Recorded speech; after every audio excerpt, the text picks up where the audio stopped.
Dieu s'est organisé pour nous mettre, nous, en disposition, son Fils unique. Pourquoi Jésus-Christ est Dieu? Parce que Dieu peut engendrer qu'un Dieu. Comme l'homme peut engendrer qu'un homme, l'homme ne peut engendrer un animal, comme un animal ne peut engendrer un homme. Mais Dieu engendre un Dieu. Pourquoi? Parce qu'il est Dieu. On dit, au commencement, Dieu créa les cieux et la terre. Au commencement était la parole. Au commencement, Dieu, dans Genèse 1, au commencement était la parole. Au commencement, Dieu, au commencement, la parole. Donc, Dieu est la parole. Dieu est la parole. Et la parole a été faite chair. Quelle est cette parole qui a été faite chair? C'est Jésus-Christ.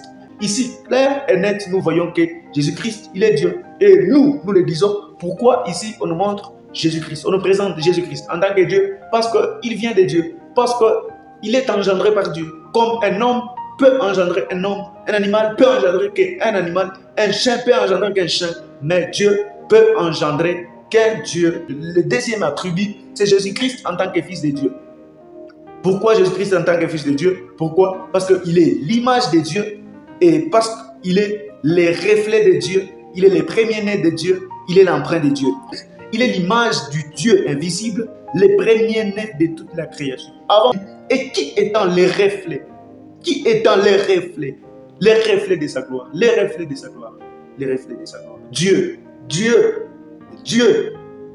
Jésus est son reflet. Quand nous voulons voir Dieu, en regardant Jésus, nous voyons Dieu.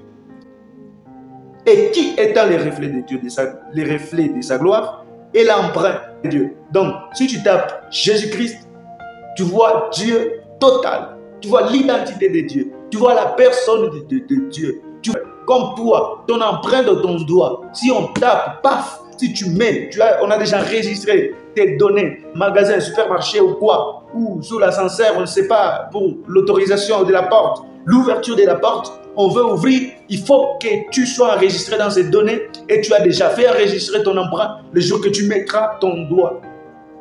Et cette identité qui est déjà enregistrée va te reconnaître et la porte va s'ouvrir. Et si tu veux aller chez Dieu, avant de venir chez Jésus, tu tapes à côté. Oui, c'est l'organisation de Dieu. Le troisième attribut de Jésus-Christ, c'est Jésus-Christ en tant que créateur. Car en lui ont été créées toutes les choses qui sont dans les cieux et sur la terre. Les visibles, les invisibles, trône, dignité, domination, autorité. Tout a été créé par lui et pour lui. Tu vas me dire, oh, c'est Jésus qui a créé cette Ferrari. Oui, c'est Jésus qui a créé ça. Parce que ces matières premières, ça provient de sa terre qu'il a créée. Il a créé la terre et par la terre, Dieu a donné l'intelligence à l'homme pour que l'homme travaille cette matière première afin que ce soit cette Ferrari, tu vois. Cet iPhone, cette Techno 20, Techno Camon 20 que tu vois là, ça provient des matières de Jésus-Christ. L'intelligence que lui-même a donnée à l'homme pour transformer cette matière première afin de faire ton Techno 20. Comme ça prend bien les photos, c'est Jésus qui a créé ça. Alléluia, bien aimé. Jésus-Christ en tant que sauveur, quatrième fonction quoi. Jésus-Christ en tant que sauveur, je vais parler des déclarations qui ont précédé la naissance de Jésus-Christ. Les déclarations de participation au salut de Jésus à l'œuvre de la croix. Et puis, les témoignages de ceux qui ont vécu, qui ont vu, qui ont fait l'expérience, les témoignages de l'expérience du salut, et ils ont témoigné. Comme il y pensait, voici un ange du Seigneur lui apparut en songe et dit, Joseph, fils de David, ne crains pas de prendre avec toi Marie, ta femme, car l'enfant qu'elle a conçu vient du Saint-Esprit. Elle enfantera le Fils et tu lui donneras le nom de Jésus. C'est lui qui sauvera son peuple de ses péchés. Les déclarations de l'ange. Si tu confesses de ta propre bouche, ce n'est pas quelqu'un qui confesse pour toi. Ce n'est pas quelqu'un qui confesse pour toi. Ce n'est pas un bébé qui est né comme ça et puis il ne connaît rien et puis il dit comme ça. Non, tu dois confesser de ta propre bouche. Et pour confesser, il faut comprendre. Il faut comprendre ce que tu veux confesser pour le confesser. On ne confesse pas ce qu'on ne connaît pas et on n'est pas sauvé.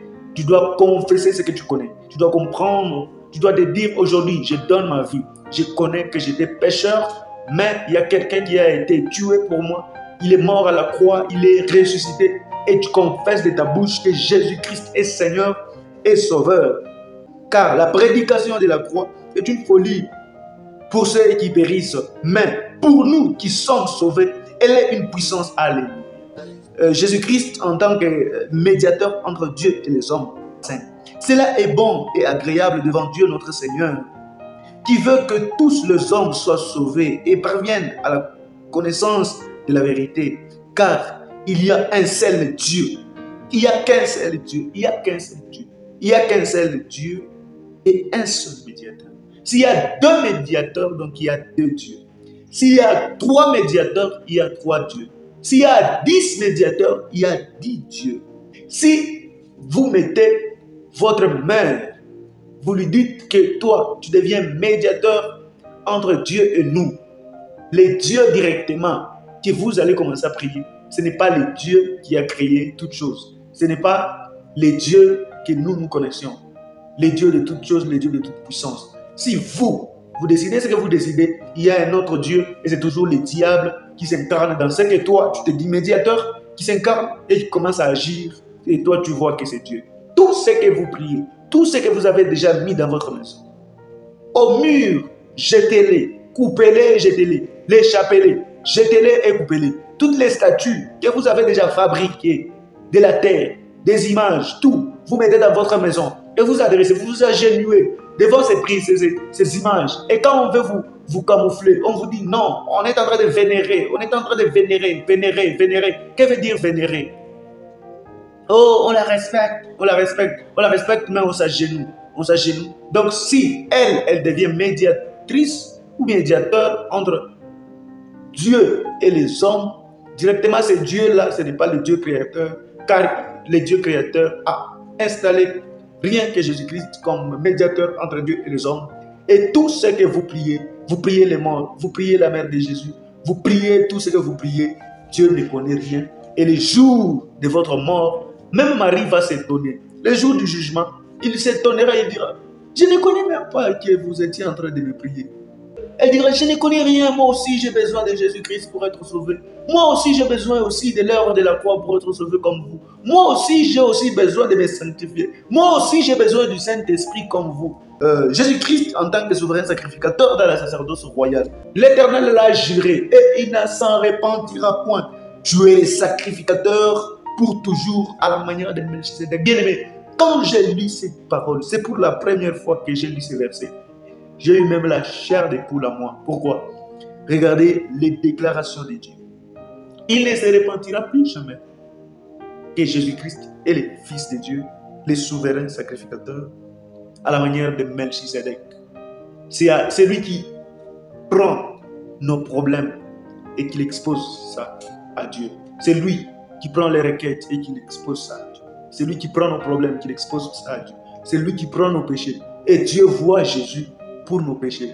Alors toi, si tu te dis, moi je pars directement par Dieu, tu es en train de te tromper toi-même. Et si tu te dis, moi, je vais chez Marie ou bien chez mon oncle qui est déjà mort pour que lui adresse à Dieu des prières, tu es en train de passer ton temps en vain. Bien-aimé, aujourd'hui, je viens vous le dire, Jésus-Christ est Seigneur et Sauveur. C'est lui le chemin. Tout ce que tu as entendu, si ça ne te fait rien, je suis vraiment très désolé pour toi. Je suis vraiment très désolé.